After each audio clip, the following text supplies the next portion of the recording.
മിശിഹായിൽ പ്രിയ സഹോദരീ സഹോദരങ്ങളെ,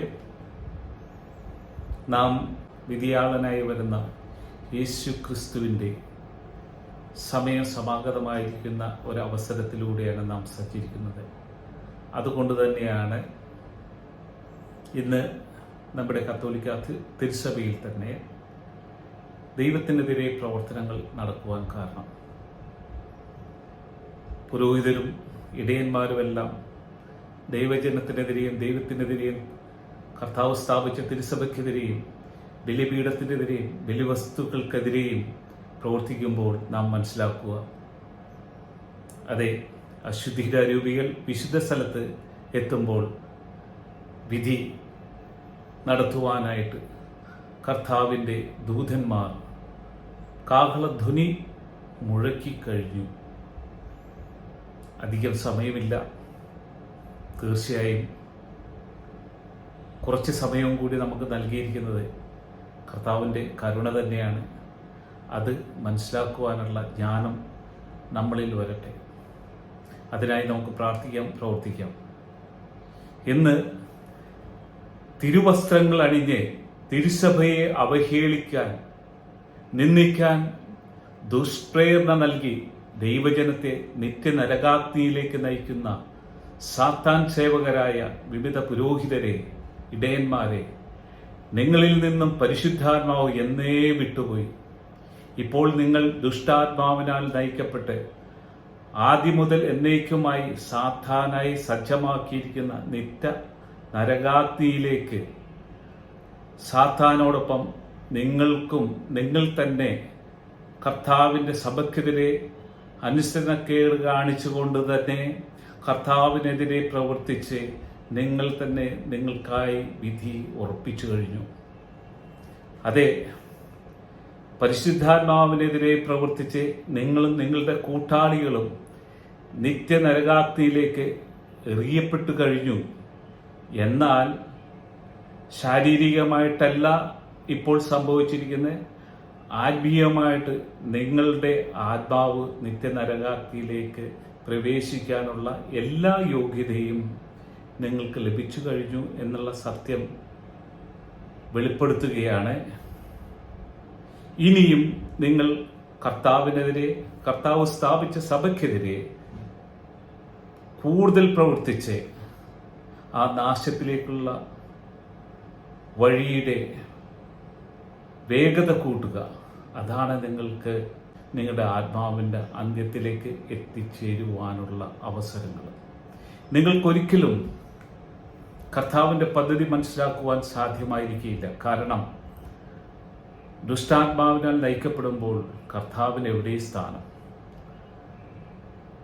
നിങ്ങൾക്കിതൊന്നും മനസ്സിലാക്കേണ്ട ആവശ്യമില്ല. നിങ്ങൾ യുക്തിയിലും നിങ്ങളുടെ സമ്പത്തിലും സുഖലോലുപതയിലും മാത്രമായിട്ട് നിങ്ങൾ സഞ്ചരിക്കുമ്പോൾ തിരുവസ്ത്രം നിങ്ങൾക്ക് യോജ്യമല്ല. എന്നാലും നിങ്ങൾക്ക് ദൈവജനത്തെ പറ്റിക്കുവാൻ, അന്തിക്രിസ്തു പോലെ നിങ്ങൾക്ക് പ്രവർത്തിക്കുവാൻ സമയമുണ്ട്. നിങ്ങളെ ഫോളോ ചെയ്യുന്ന ഒരു വിഭാഗമുണ്ട്. തീർച്ചയായിട്ടും നിങ്ങൾക്ക് സജ്ജമാക്കിയിരിക്കുന്ന ഇടങ്ങളിലേക്ക് നിങ്ങൾ പോകട്ടെ. അത് നിങ്ങളുടെ തന്നെ ആഗ്രഹമാണ്, ദൈവത്തിൻ്റെ ആഗ്രഹമല്ല. ദൈവത്തിൻ്റെ ഹിതം നിറവേറ്റുന്ന വ്യക്തികൾക്ക് മാത്രമേ ദൈവത്തോടൊപ്പം വസിക്കുവാൻ സാധ്യമാകൂ.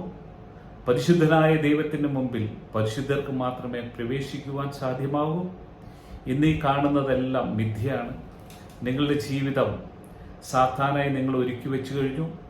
നിങ്ങളുടെ ദുഷ്പ്രേരണയാൽ ദൈവജനം ഇതെല്ലാം മറന്നുകൊണ്ടും അതോടൊപ്പം തന്നെ നിങ്ങൾക്ക് വിശ്വസ്തതയില്ലാത്ത ജനമാണെന്ന് കർത്താവ് അറിയുന്നത് കൊണ്ട് നിങ്ങളിൽ തന്നെ ദൈവം മിഥ്യാബോധമൊരുക്കി നിങ്ങൾ ചെയ്യുന്ന തെറ്റുകളും അനുസരണക്കേടെല്ലാം നല്ലതാണെന്നുള്ള ഒരു മിഥ്യാബോധം ദൈവം തന്നെ നിങ്ങളിൽ വരുത്തിച്ചു കഴിഞ്ഞു. അതുകൊണ്ട് കർത്താവിൻ്റെ വിധി ദിവസത്തിൽ സജ്ജമായിരിക്കുവാൻ വേണ്ടി നന്മയും തിന്മയും തമ്മിലുള്ള പോരാട്ടം വീണ്ടും നടക്കുകയാണ്. ഇന്ന് നമ്മളെ നയിക്കുവാനായിട്ട് ദൈവം തിരഞ്ഞെടുക്കപ്പെട്ട ഇടയന്മാർ പോലും അവർ ദുഷ്പ്രേരണയാൽ അവരുടെ കടമകളിൽ നിന്നും മാറി അവർ ദൈവജനത്തെ അകറ്റി ദൈവം നമുക്കായി നൽകിയ വിശുദ്ധമായ ദിവ്യബലി, പാപപരിഹാര ബലി, ദൈവപുത്രനായ യേശു അർപ്പിച്ച കാൽവരി ക്രൂശിലർപ്പിച്ച ദിവ്യബലിയുടെ യോഗ്യത ദൈവജനത്തിന് നൽകുവാൻ വിസമ്മതിച്ചുകൊണ്ട് ഇടയന്മാരെല്ലാം കർത്താവിനെതിരെ പ്രവർത്തിക്കുന്നു, ദൈവജനത്തിനെതിരെ പ്രവർത്തിക്കുന്നു. നിങ്ങൾ ഈ വൈദികരെയല്ല നിങ്ങൾ ഫോളോ ചെയ്യേണ്ടത്. ദൈവവചനം നമ്മൾക്ക് നൽകിയിട്ടുണ്ട്. അത് നിങ്ങൾ ആത്മാർത്ഥമായിട്ട് ആഗ്രഹിച്ച് പരിശുദ്ധാത്മാവിൻ്റെ നിറവിൽ ദൈവവചനത്തെ മനസ്സിലാക്കിക്കൊണ്ട് ദൈവത്തിൻ്റെ ഹിതം നിറവേറ്റുവാൻ നിങ്ങൾ എളിമയുള്ളവരാകുക, ദൈവത്തിനോട് വിശ്വസ്തത പുലർത്തുക. തീർച്ചയായിട്ടും പിതാവ് നമുക്ക് വാഗ്ദാനം ചെയ്ത നിത്യമായ വസതിയിലേക്ക് നമുക്ക് എത്തിച്ചേരുവാൻ സാധിക്കും. ക്രിസ്തുവോടൊത്ത്, ദൈവപിതാവിനോടൊത്ത്, മാലാഹമാരോടൊത്ത്, വിശുദ്ധരോടൊത്ത് നമുക്കേവർക്കും ആ ആനന്ദത്തിൽ നമുക്ക് ആഹ്ലാദിക്കാം. അതിനായിട്ട് ദൈവം നമ്മളെ സജ്ജരാക്കുന്നു. വിവേകത്തോടും ജ്ഞാനത്തോടും കൂടി കർത്താവിനെ നമ്മൾക്ക് സ്വീകരിക്കാം. നമ്മുടെ ഹൃദയത്തിൽ കർത്താവിനായിരിക്കണം പ്രഥമസ്ഥാനം. എന്നാൽ ഇതിൽ നിന്നെല്ലാം പ്രലോഭനത്താൽ നമ്മളെ മാറ്റുവാനുള്ള മറ്റൊരു ശക്തിയുണ്ട്. നിങ്ങളൊരിക്കലും ആശങ്കാകുലരാകാതെ ദൈവത്തിൽ പൂർണ്ണമായും വിശ്വസിച്ചുകൊണ്ട് ദൈവഹിതം നിറവേറ്റാം. കർത്താവ് നൽകിയ വിശുദ്ധ കുർബാനയെ അവഹേളിക്കുന്നവർക്കെതിരെ നമ്മൾ മൗനം പാലിക്കുമ്പോൾ നാമും അതോടൊപ്പം തന്നെ കർത്താവ് സ്ഥാപിച്ച സഭയെ അവഹേളിച്ചുകൊണ്ട് സാത്താനോട് കൂടെ ചേരുകയാണ് എന്ന സത്യം നാം മനസ്സിലാക്കണം. ഇത് ഒരു പ്രവാചക ദൗത്യമാണ്. കർത്താവിൻ്റെ ആത്മാവ് നമ്മൾ നിറയുമ്പോൾ കർത്താവ് നമ്മളെ ബോധ്യപ്പെടുത്തും. കാലത്തിൻ്റെ തികവിൽ നമ്മൾക്ക് കർത്താവിനോടൊപ്പം വസിക്കണോ അതോ സാത്താനോടൊപ്പം നിത്യനരകാഗ്നിയിലേക്ക് നാം നയിക്കപ്പെടണമെന്ന് നമുക്ക് തീരുമാനിക്കാനുള്ള ഈ അവസരമാണ്. കർത്താവിനെതിരെ പ്രവർത്തിക്കുന്ന ശക്തിക്കായി സജ്ജമായ നിത്യനരകാഗ്നി അടുത്ത് തന്നെയുണ്ട്. തീർച്ചയായിട്ടും ഇവരെല്ലാവരും അവർ ചെയ്യുന്ന ഓരോ പ്രവർത്തനങ്ങളും എടുത്തു നോക്കിക്കോളൂ. ഓരോ വിമത പുരോഹിതരും വിമതന്മാരായ ഇടയന്മാരും എല്ലാം ചെയ്യുന്നത് ഈ ലോകത്തെ മാത്രം ഫോക്കസ് ചെയ്തിട്ടുള്ള ജീവിതമാണ്. അവർക്ക് സുഖലോലുപത.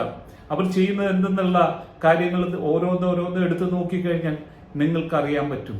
അവരിൽ വസിക്കുന്ന ആത്മാവ് പരിശുദ്ധാത്മാവല്ല, ദുഷ്ടാത്മാവാണ്. അത് തിരിച്ചറിയാൻ പാടില്ലാത്ത ഒരു കൂട്ടം ജനത ഉണ്ടാവും. കാരണം അവരും തിന്മയിൽ ജീവിക്കുന്നു, തിന്മയെ കാംക്ഷിക്കുന്നു, തിന്മയിൽ വസിച്ചുകൊണ്ട് അവരും സാത്താനോടൊപ്പം.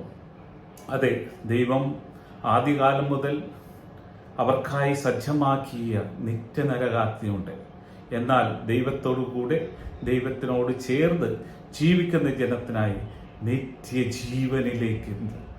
നിത്യജീവനിലേക്ക് നമുക്ക് എത്തിച്ചേരുവാനായിട്ടുള്ള ഈ ഒരു അവസരം നൽകിയ ദൈവത്തിനെ മഹത്വപ്പെടുത്തുക. നമ്മൾക്ക് നൽകിയതൊക്കെയും നമ്മുടെ നിത്യമായ ജീവനിലേക്ക് പ്രവേശിക്കാനുള്ളതാണ് എന്ന സത്യം മനസ്സിലാക്കിക്കൊണ്ട് നാം ഓരോരുത്തരും ജീവിക്കുക. ഓരോരുത്തർക്കും ആദ്യകാലം മുതൽ തന്നെ നന്മയും തിന്മയുമുള്ള പോരാട്ടം, അതെ, അവസാന കാലഘട്ടം വരെ ആ പോരാട്ടം നടക്കുകയാണ്. ഇന്ന് ഇത്രയും നാൾ വരെ നാം ദൈവത്തോടുകൂടെ ചേർന്നു.